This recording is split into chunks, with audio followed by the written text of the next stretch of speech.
Фильм начинается с того, что Джо и Лора, супружеская пара, наслаждаются спокойным отдыхом в польской деревне. Они не обычные туристы, а бывшие агенты с секретными заданиями, которые решили оставить свою прошлую жизнь и начать все заново. Пока они завтракают в кафе, к ним присоединяются два французских туриста, которые также наслаждаются деревней.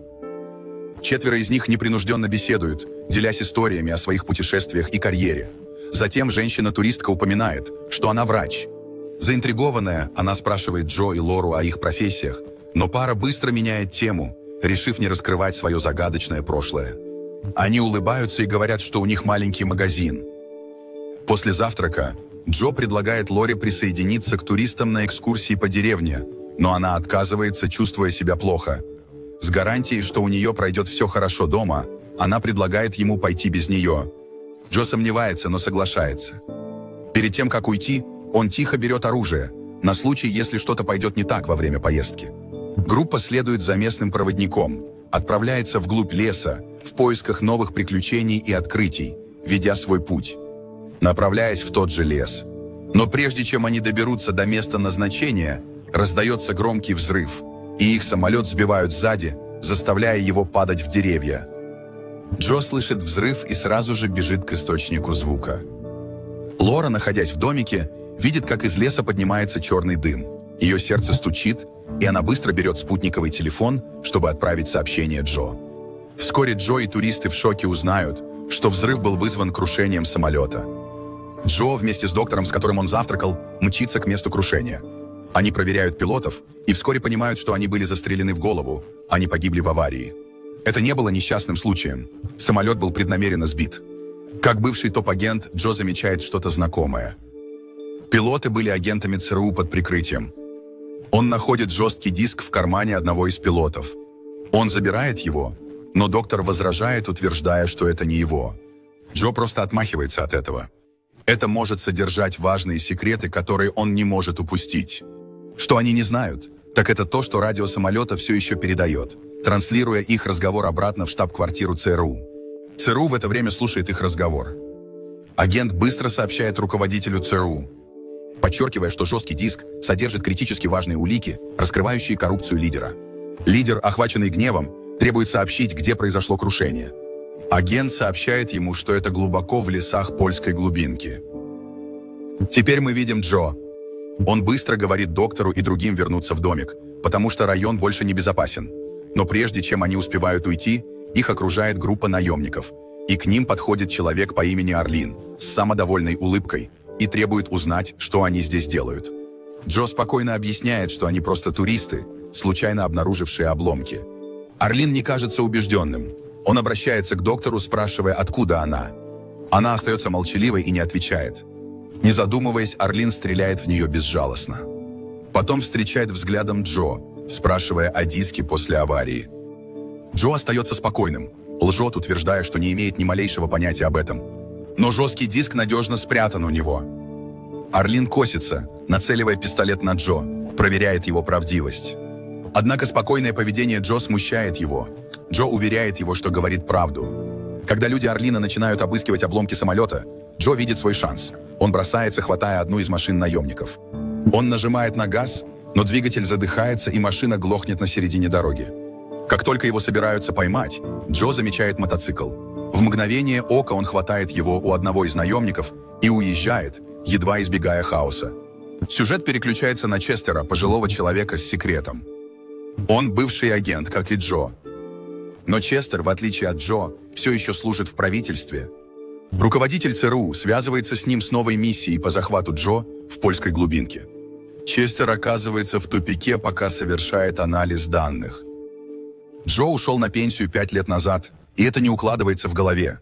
Но ситуация срочная, потому что Джо украл критически важный жесткий диск, способный подорвать ЦРУ.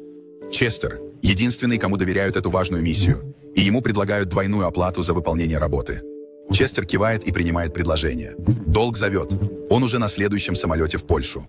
В это время Арлин, лидер наемников, потерял Джо из виду, но уверен, что тот все еще где-то в лесу. Раздосадованный, он кричит в лес, угрожая убить всех туристов в гостинице, включая Лауру, жену Джо, если Джо не сдастся. Джо, прячась неподалеку, слышит угрозу и сразу же хватает свой спутниковый телефон. Он звонит Лауре, предупреждая ее быть готовой к худшему. Лаура не раздумывает.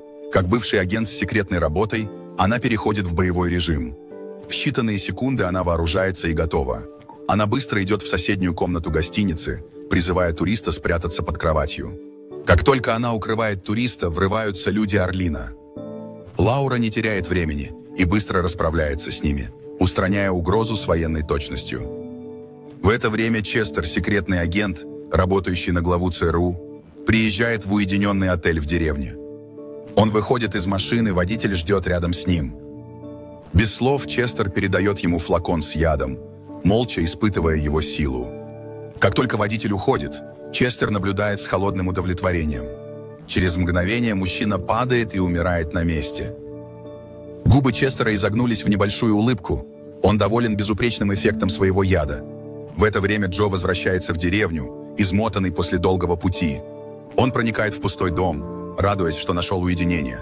После нескольких минут отдыха он берет телефон и набирает номер лидера ЦРУ. На звонке Джо требует узнать, почему найденный им жесткий диск так важен. Ему надоели игры, и он хочет получить ответы. Лидер ЦРУ быстро отмахивается, утверждая, что диск содержит важные государственные секреты и приказывает Джо немедленно вернуть его. Но Джо не ведется на это. Он уже знает правду. Жесткий диск содержит доказательства коррупции лидера и сомнительных сделок других высокопоставленных чиновников. В этот момент Джо ясно дает понять, что не собирается возвращать жесткий диск. Ему надоели коррумпированные чиновники, такие как лидер ЦРУ, и он планирует все раскрыть общественности. Лидер ЦРУ впадает в панику, осознавая опасность. Он быстро вызывает Джо и передает Честеру информацию о его местонахождении. Лидер не теряет времени, настаивая на том, чтобы Честер убрал Джо и забрал жесткий диск, независимо от последствий. Честер тоже не теряет времени и направляется прямо к дому, где прячется Джо. Вернувшись в дом, Джо быстро набирает Лору. Он извиняется за хаос, который вызвал, забрав жесткий диск с разбившегося самолета ЦРУ. Он забрал жесткий диск, чтобы раскрыть коррупцию у влиятельных людей и предотвратить ущерб для своей страны. Лора слушает, ее поддержка непоколебима. Она уверяет его, что справится сама, и настоятельно просит его быть осторожным. В момент, когда звонок заканчивается, появляется Честер. Они обмениваются дружескими приветствиями, как старые знакомые. Честер сразу же спрашивает, забрал ли Джо жесткий диск. Джо врет, утверждая, что его уже забрал Орлин, лидер наемников. Честер сохраняет спокойствие, но в его глазах есть что-то, что говорит о том, что он не верит. Он предлагает Джо отдать жесткий диск сейчас, чтобы избежать насильственного столкновения. Честер наливает 2 бокала и предлагает один Джо. Джо смотрит на стакан. В его душе закрадывается подозрение, но он отказывается. Он меняет тему и спрашивает Честера об Орлине. Кто он на самом деле? И почему так много людей отчаянно хотят заполучить жесткий диск?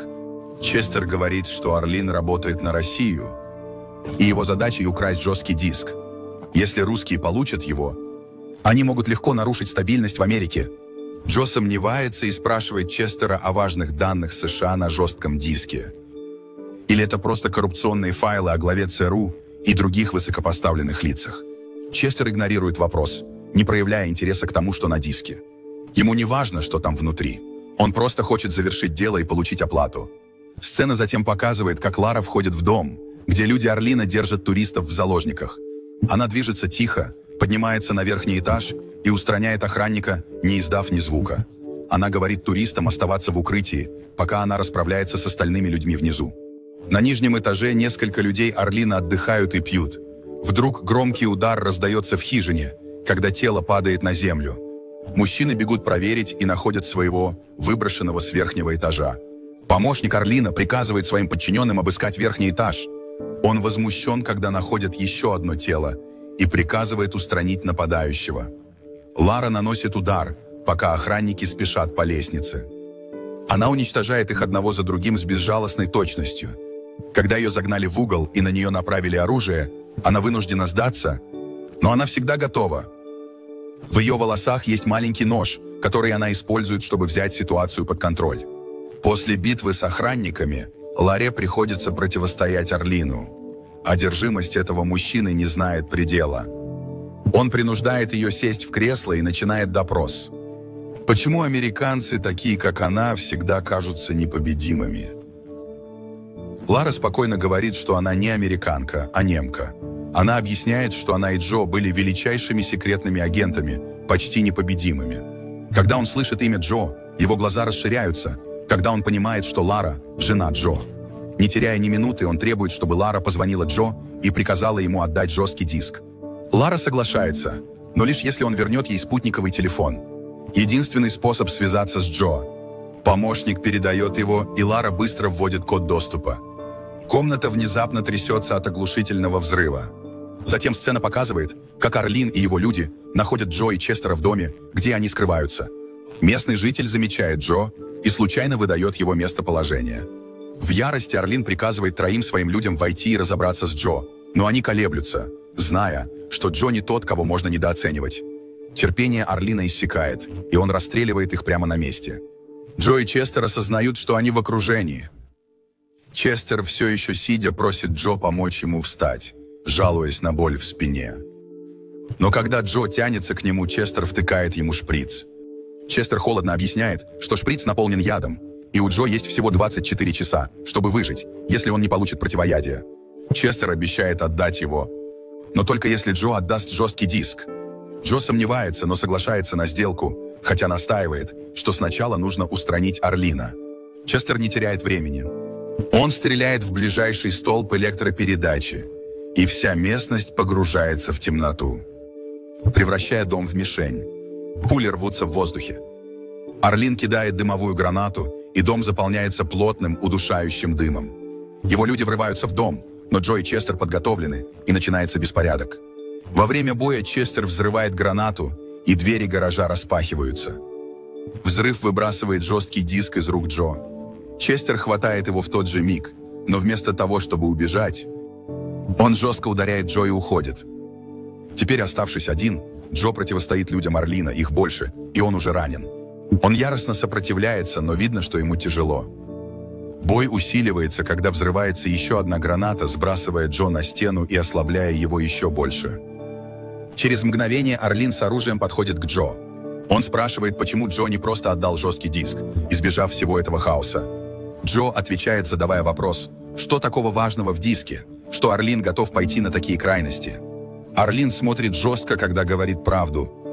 На диске есть доказательства коррупции руководителя ЦРУ и американских чиновников. Он презирает их и считает, что жесткий диск – это ключ к их уничтожению. Он даже признается, что сбил самолет ЦРУ раньше, чтобы заполучить его. Джо удивленно смотрит. Он понимает, что Арлин не просто наемник для российской разведки. Они хотят одного и того же – раскрыть коррумпированных лидеров Америки. Не теряя ни секунды, Джо извиняется, объясняя, что Честер уже украл жесткий диск. Он предлагает объединиться, чтобы отследить Честера, который, вероятно, идет к домику, чтобы поймать Лару. Арлин соглашается, и они оба спешат. Между ними формируется неустойчивый альянс. На пути Джо звонит главе ЦРУ, обещая разоблачить его коррупцию. Смехотворный голос на другом конце насмехается над ним, сообщая, что Честер уже забрал жесткий диск. Лидер ЦРУ еще больше дразнит Джо, напоминая, что его отравили, и у него осталось меньше 24 часов жизни. Джо усмехается, показывая, что яд не подействовал полностью. Он не в опасности сейчас. В гневе глава ЦРУ отдает приказ о нанесении удара дронов, намереваясь уничтожить Джо и Арлина. Через некоторое время над польской деревней появились 2 вооруженных дрона, выслеживающих Джо и Арлина. Слишком быстро они зафиксировали их транспортное средство. Внезапно дроны начали стрелять, пули обрушились на автомобиль. Джо резко свернул и нажал на газ, едва уклонившись от атаки. Но дроны не сдавались, преследуя их с неумолимой точностью. Погоня становилась дикой, напряжение росло с каждой секундой. В отчаянном поступке Джо врезался в мотель у дороги. Удар был громким, но, к счастью, они оба вышли невредимыми. Быстро они переключили внимание на дронов. После боя они сбили 1 дрон. Но как только они перевели дух, Арлин наставил на Джо пистолет, целясь в него сзади. Он открыл правду. Ему не нужен союзник. Он один может свергнуть коррумпированных чиновников. Джо не имел выбора, кроме как подчиниться. Но прежде чем Арлин мог действовать, раздался выстрел. Лара появилась и ударила Арлина точным выстрелом. Когда они думали, что опасность миновала, оставшийся дрон снова атаковал, вызвав огромный взрыв. Сквозь дым и хаос Лара и Джо выбрались наружу, оба сильно ранены, но живы. Наутро Джо перенес Лару к озеру. Ее рана от боя с правой рукой Орлина давала о себе знать, оставляя ее слабой. Джо сделал все, что мог, чтобы перевязать ее, шепча успокаивающие слова, пока работал. Лара медленно восстанавливалась. Пока они отдыхали у воды, Честер внезапно появился. Джо замер, сбитый с толку. Честер, который должен был быть в Америке, оказался здесь, выглядя дезориентированным. Он признался, что не смог уйти, так как его тело внезапно отказало. Джо не колебался. Он вытащил антидот. Истина поразила Честера. Джо не отравил себя, на самом деле это был Честер. Напиток, который Честер выпил, содержал яд. Джо знал об этом и отказался его пить. С противоядием в руках Джо сделал предложение.